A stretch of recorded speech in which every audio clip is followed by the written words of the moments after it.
पवार साहेब 50व्या वर्षी. ते बदल कधीतरी घडला पाहिजे. आणि आता तर आपली आज्ञा याच्या विरोधात लढाई. माझी इथे स्थानिक कुणाशी लढाई नाही. माझे त्यांचे जुने संबंध आहेत जे मी ठेवले. आता त्यांनी ठेवायचे का नाही याच्यावर मी काय करू शकत नाही. मी ठेवणार.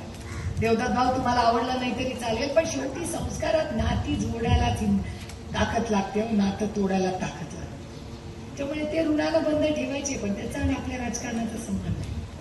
राजकारण एका दिशेने चाललेलं आहे आणि नाती दुसरीकडे. आणि नात्यांबद्दल तर मला विचारा, या लाडक्या बहिणी बसल्यात ना, या राज्यातली सगळी लाडकी बहीण मी. त्याला तर जोडत नाही. आणि कधीतरी महिलांना ते 1500 रुपयाचं थोडंच क्रेडिट अमोलदादा मला द्या. आम्हाला असं भरभरून मतं तुम्ही दिली ना की त्यांना आमचं इलेक्शन चढल्यावर बहिणीच आठवल्या. आणि एवढं करून काय किंमत लावली तर 1500 रुपये लावली. आणि मग माझ्यावर टीका करतात, अहो तुम्हाला 1500 रुपये कमी वाटतात कारण का तुम्ही सोन्याचा चमचा घेऊन जन्माला लावो. त्यांना माहिती नाही तेलाचा डब्याचा भाव काय. अरे एवढा दिलदार भाऊ होतास तर मग 1500 रुपये काय 5000 रुपये का नाही दिले तू? स्वतःच्या खिशातून थोडी देणार होते. द्यायचे असतील तर दिलदारपणे द्या. आपल्या सरकार आल्यावर देवदत्त आणखीन माझी एक अट आहे. तुम्हाला मला शब्द द्यावा लागेल की आपलं सरकार आल्यानंतर इथली प्रत्येक जी महिला आहे तिचं व्यवस्थित रजिस्ट्रेशन करून उद्धवजींनी जसा शब्द दिलाय, उद्धवजींनी शब्द आम्हाला महिलांना दिलाय की एक तर प्रत्येकीच्या अकाउंटला 1, 2 आणि 3 बरोबर 3. तुमचं बटन पण 3, 3000 पण 3. माझ्या पांडुरंगाची इच्छा, बाकी कोणाचा संबंध नाही. 3000 रुपये अकाउंटवर व्यवस्थित आलेच पाहिजेत, ही माझी एक विनंती. आणि दुसरी एक विनंती की जो शब्द उद्धवजींनी दिलाय की इथे बसलेल्या प्रत्येक महिला जी महागाईनी त्रस्त झाली आहे तिचा ज्या तेल तूप जे काय आपलं मीठ साखर लागतात ज्यांना गोष्टी याचा 5 वर्ष भाव वाढणार नाही. हा शब्द जो उद्धवजींनी दिलाय तो पाळला. फार महागाईनी थकले तो लोक. बेरोजगारी आणि भ्रष्टाचार. अरे कंटाळा आला यांच्या भ्रष्टाचाराला. संपर्क करत नाही. काय लागतं शेवटी पैसे पैसे काय करणार आहे मला सांगा. तुम्ही कसली कोशिंबीर खाता सुरेश भाऊ? कशाची खाता? काकडीचीच खाता ना. आजोबा तुम्ही कसली खाता कोशिंबीर? काकडीचीच ना. ताई तुम्ही कसली खाता? आता दुसरे ते काय मोठे लोक काही हिऱ्याची कोशिंबीर खातात. ती आयुष्यात काय लागतं? रामकृष्ण हरी खाली हात आटेवर खाली हात जायगे कुठलं गटुडं घेऊन जाणार. आणि ते MIDCचं एक सांगते, ती पण माझी एक अट आहे की तुम्ही निवडून येणारच आहात त्याची मला काही चिंता नाही, पण 5 वर्ष त्या MIDC मध्ये कुणाचीही दादागिरी चालणार नाही. तिथे प्रत्येकाचा मान सन्मान होईल. ह्याचा कॉन्ट्रॅक्ट त्याचा कॉन्ट्रॅक्ट, 2 कोटीची गाडी 5 कोटीची गाडी, ते रीलवर सगळं दिसतंय. कोण कोणाला धमक्या देत आहे. मी सांगते ना, कंपनीला कुठल्या कार्यकर्त्यांनी धमकी द्यायची. आपण जायचं सन्मानाने स्थानिक लोकांना नोकऱ्या मिळतील याच्यासाठी प्रयत्न करायचा. या MIDC पवार साहेबांनी कुणासाठी आणले? स्थानिक लोकांसाठी आणले. तर आपण स्थानिक लोकांच्या मान सन्मानासाठी हे सगळं करूया. ठरलं मग आता पाण्याचा प्रश्न खोलीकरण करायचं. त्यानंतर MIDC व्यवस्थित मार्गी लावायची. 3000 रुपये त्यांच्या अकाउंटला द्यायची. भाव वाढू द्यायचा नाही बघा. बाकी काय कर बाबा, भाव नको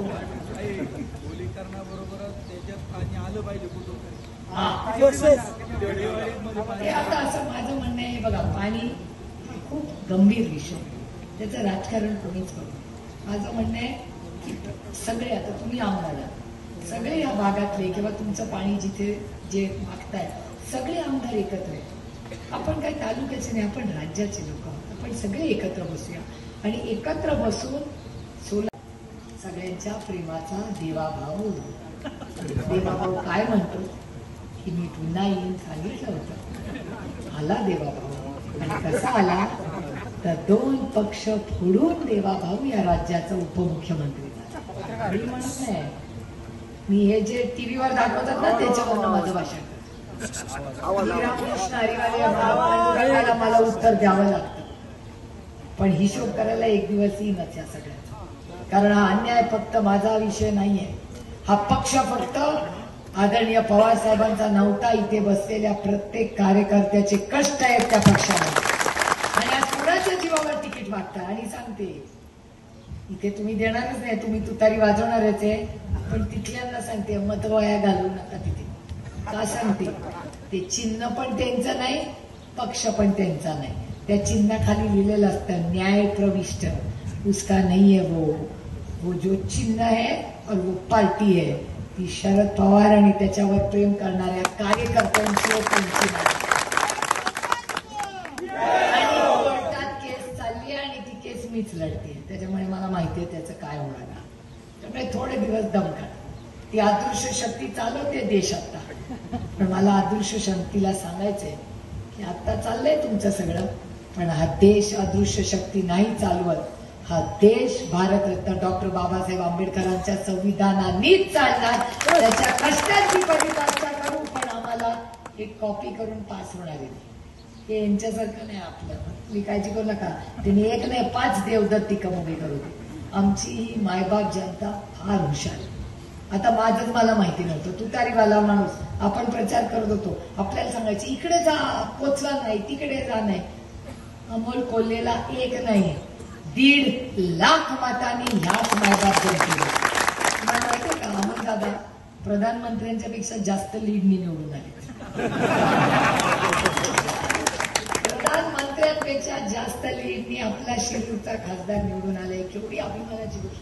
खरंच आहे. काय होतं आमच्याकडे, पक्ष चिन्ह नेते सगळे तिकडे गेले होते. जिल्हा परिषद त्यांच्याकडे, सरपंच त्यांच्याकडे, दूध संघ त्यांच्याकडे, साखर कारखाने त्यांच्याकडे. अरे फकीर ते मी आणि अमोलदादाचं म्हणायचो अरे काय होत नाही, हरू ह्याच्याहून जास्त काय हो, पण लढू हे लक्षात ठेवू. कारण का इतिहास हा कॉपी करण्याचा आणि कॉम्प्रोमाइज करणाऱ्यांचा होत नाही ना लढणाऱ्यांचा होतो. इतिहास हा फक्त लढणाऱ्यांचा लिहिला जातो. मला सारखा अभिमान आहे. अरे लोकांना वाटतं आम्ही पोरी रडतो. हो भूल गए होते. आमच्या आई वडिलांनी आम्हाला रडायला नाही शिकवलं, आम्हाला लढायला शिकवलं. त्याच्यामुळे ताकदीने. आणि एक लक्षात ठेवा महिलांनो, जर सुप्रिया सुळे लढू शकते ना, या राज्यातली कुठलीही लेक लढू शकते. लोक बोलतात माझ्या टीका करताना, सोन्याचा चमचा घेऊन जन्माला आली, हिला काय माहिती. अरे हो, भाग्य माझा आणि माझ्या पांडुरंगाची इच्छा की सोन्याचा चमचा घेऊन जन्माला आले. तुमच्या पोटात का दुखते, बरोबर आहे की नाही. आणि ते काय ईडी पिढीचे नाही हो, आमच्या आजी आजोबाचे कष्टाचे पैसे. या बांगड्या घालते ना, या सोन्याच्या बांगड्या आहेत. या शारदाबाई पवाराच्या 6 बांगड्या आहेत. याच्यात काय ईडी बिडी पिढा बिडा कुछ नाही. ती टॅक्स भरते, टंके की चोट पे भाषण करते. आणि ते दिल्लीवाली इथे बसतात अदृश्य शक्ती. त्या अदृश्य शक्तीच्या समोर त्यांनी वाकून नमस्कार नाही करत, डायरेक्ट बोलते हो हे महाराष्ट्राचा प्रश्न आहे, मार्गी लावा. ती म्हणतात अच्छा ओके चला. मी त्यांचा मान सन्मान करते, माणूस म्हणून नाही. घर त्यांनीच माझा फोडला, पक्ष पण त्यांनी फोडला, पण असे संस्कार आहेत की त्या पदाचा मान सन्मान करते. मला रुसून काय होणार आहे, माझं माझ्या राज्याचं भलं होणार आहे, माझ्या बाबांमध्ये पाणी येणार आहे. अरे ठीक आहे, या गोष्टी होतात, पण एक आहे ह्यांचा गैरसमज आहे की त्यांच्या दारात गेल्याशिवाय विकास होत नाही. कोणी तुम्हाला सांगितलं? 10 वर्ष विरोधी पक्षातली बारामती लोकसभा मतदारसंघातली खासदार आहे. 100% कामं मी करून दाखवलेली.